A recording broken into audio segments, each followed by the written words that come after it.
ଜାନୁଆରୀ 9 ରୁ ଜିଲ୍ଲାରେ ଧାନ କିଣା। କେନ୍ଦ୍ରାପଡ଼ା ଜିଲ୍ଲାରେ ଆସନ୍ତା ଜାନୁଆରୀ 9 ତାରିଖ 2026 ରୁ ଖରିଫ ଧାନ କିଣା ଆରମ୍ଭ ହେବ। ଏହି ପରିପ୍ରେକ୍ଷୀରେ ଆଜି ଜିଲ୍ଲାପାଳ ସମ୍ମିଳନୀ କକ୍ଷଠାରେ ଅନୁଷ୍ଠିତ ବୈଠକରେ ନିଷ୍ପତ୍ତି ନିଆଯାଇଛି। ଚାଷୀଙ୍କ ବୃହତ୍ତର ସ୍ୱାର୍ଥ ଉପରେ ଗୁରୁତ୍ୱ ଦେବା ସହ ମଣ୍ଡିରେ ମୌଳିକ ସମସ୍ୟା ଦୂର କରିବା ପାଇଁ ପରାମର୍ଶ ଦେଇଛନ୍ତି।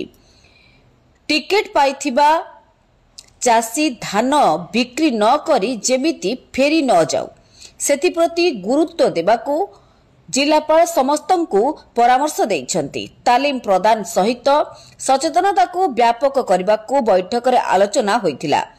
କଟନୀ ଛଟନୀ ନ କରିବା ଏବଂ ମିଲରମାନେ ଚାଷୀଙ୍କୁ ସହଯୋଗ କରିବାକୁ ବୈଠକରେ ଆଲୋଚନା ହୋଇଛି। ଜିଲ୍ଲାରେ ଧାନ କିଣାରେ ମୋଟ 118ଟି ଫେକ୍ସ ଅଂଶଗ୍ରହଣ କରିବେ। ମୋଟ 5,20,092 ଜଣ ଚାଷୀ ଖରିଫ ଧାନ ପାଇଁ ପଞ୍ଜୀକରଣ କରିଛନ୍ତି।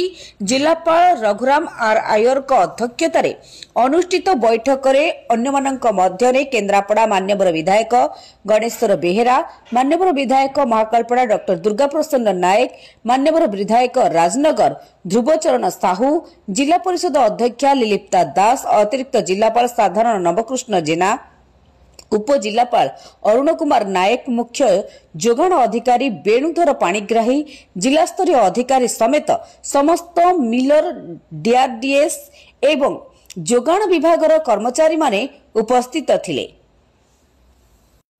ଆଜି ଜିଲ୍ଲା ସ୍ତରୀୟ ଧାନ କ୍ରୟ କମିଟି ବୈଠକ ଜିଲ୍ଲାପାଳଙ୍କ ଅଧ୍ୟକ୍ଷତାରେ ଆଜି କଲେକ୍ଟର ଅଫିସରେ ଅନୁଷ୍ଠିତ ହୋଇଯାଇଛି।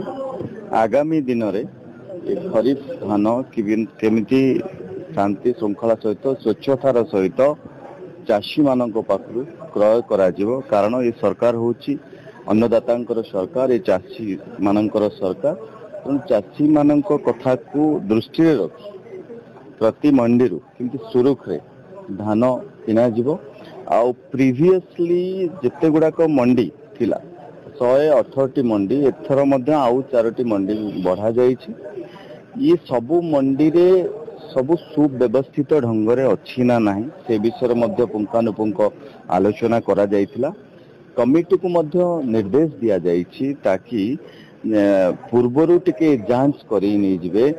ଆମେ ପ୍ୟାଡି ପ୍ରୋକ୍ୟୁର କରିବା ପୂର୍ବରୁ ପ୍ରତି ମଣ୍ଡି ଗୁଡ଼ାକୁ ଭିଜିଟ୍ କରିକି ତା ଦେହରେ ଯଦି କ'ଣ ବ୍ୟବସ୍ଥା ଯାହା ଆନୁଷଙ୍ଗିକ ବ୍ୟବସ୍ଥା ହେବା କଥା ସବୁ ସେଇଟା ଠିକ୍ ଭାବରେ ଅଛି ନା ନାହିଁ ସେ କଥା ତଦାରଖ କରିବା ସହିତ ଆଜିର ଯେଉଁ ମିଟିଂରେ ଆମେ ଟେଣ୍ଟାଟିଭଲି ଫାଇନାଲ କରାଯାଇଛି ଯେ ଦ୍ୱିତୀୟ ସପ୍ତାହ ବେଳକୁ ଜାନୁଆରୀର ଦ୍ୱିତୀୟ ସପ୍ତାହ ବେଳକୁ ପ୍ୟାଡି ପ୍ରୋକ୍ୟୁରମେଣ୍ଟ କେନ୍ଦ୍ରାପଡ଼ା ଜିଲ୍ଲାରେ ଆରମ୍ଭ ହେବ। ଆଜି ଥିଲା ଜିଲ୍ଲା ସ୍ତରୀୟ ଧାନ ସଂଗ୍ରହ କମିଟିର ବୈଠକ ଜିଲ୍ଲାପାଳଙ୍କ ଅଧ୍ୟକ୍ଷତାରେ ହୋଇଥିଲା ଏବଂ ଏଥିରେ ଅନେକ ଗୁଡ଼ିଏ ଗୁରୁତ୍ୱପୂର୍ଣ୍ଣ ନିଷ୍ପତ୍ତି ନିଆଯାଇଛି। ପ୍ରଥମ ନିଷ୍ପତ୍ତି ହେଲା ଯେ 9 ତାରିଖରେ ଧାନ ସଂଗ୍ରହର ଶୁଭାରମ୍ଭ ହେବ, ଜାନୁଆରୀ 9। ଦ୍ୱିତୀୟ ନିଷ୍ପତ୍ତି ହେଲା ଚାଷୀମାନଙ୍କୁ ଡିସେମ୍ବର 15 ସୁଦ୍ଧା ସବୁ ସୋସାଇଟି ମାନଙ୍କରେ ତାଙ୍କର ଟ୍ରେନିଂ ଦିଆଯିବ। ତାପରେ ଆମର ତୃତୀୟ ନିଷ୍ପତ୍ତି ହେଲା ଯେ ଆମର ମିଲ୍ ମାଲିକମାନେ ସେମାନେ ଅଖା ଯୋଗାଇବେ, ଘନି ବ୍ୟାଗ ଯାହା କହୁଛନ୍ତି ସେ ଅଖା ଗୁଡ଼ିକ ସୋସାଇଟି ଚାଷୀମାନଙ୍କୁ ଦେବ। ଚାଷୀମାନେ ସେ ଅଖାରେ ଧାନ ଆଣି ମଣ୍ଡିରେ ଦେବେ, ମଣ୍ଡିରୁ ମିଲ୍ ମାଲିକ ନେବେ, ମଣ୍ଡିରୁ ନେବେ, ମିଲ୍ରୁ ନେବେ ନା, ମିଲ୍କୁ ଯିବେ ନାହିଁ ଚାଷୀ। ଇଏ ଗୋଟେ ଗତ ଥର କୁହାଯାଇଥିଲା, ଏଥର ତ କୁହାହେବ। କଟନୀ ଛଟନୀ ବାବଦରେ ସେମାନେ ମିଲ୍ ମାଲିକର ବନ୍ଧୁମାନେ କହିଲେ ଯେ ଯେହେତୁ ସେମାନେ ଆମର ଯେଉଁ FAQ ଫେୟାର ଆଭରେଜ କ୍ୱାଲିଟିର ମାନର ଧାନ ଦେଉନାହାନ୍ତି ତେଣୁକରି ଏଇଟା ହେଉଛି। ଆମେ କହିଲୁ ଆମର ତ ସରକାର କହିଛି ଯେ ଫେୟାର ଆଭରେଜ କ୍ୱାଲିଟି ମାନ ନହେଲେ ନନ୍ FAQ କଲେ କିଣାଯିବ ନାହିଁ। ଆପଣ କିଣୁଛନ୍ତି କାହିଁ? ଆପଣ କିଣାଯିବ ନାହିଁ। ଆପଣ ଉନ୍ନତ ମାନର ନିର୍ଦ୍ଧାରିତ ମାନର କିଣନ୍ତୁ। ଆଉ ଆପଣ 100 କେଜି ମାନେ 100 କେଜି, 80 କେଜି ମାନେ 80 କେଜି, ତା ଦେହରେ କଟନ ସେକ୍ଟର କରନ୍ତୁ ନାହିଁ। କେନ୍ଦ୍ରାପଡ଼ା ଜିଲ୍ଲା ପ୍ରତିନିଧି ନମିତା ନାୟକଙ୍କ ରିପୋର୍ଟ, ସମୀକ୍ଷା ନ୍ୟୁଜ୍ ଲାଇଭ୍।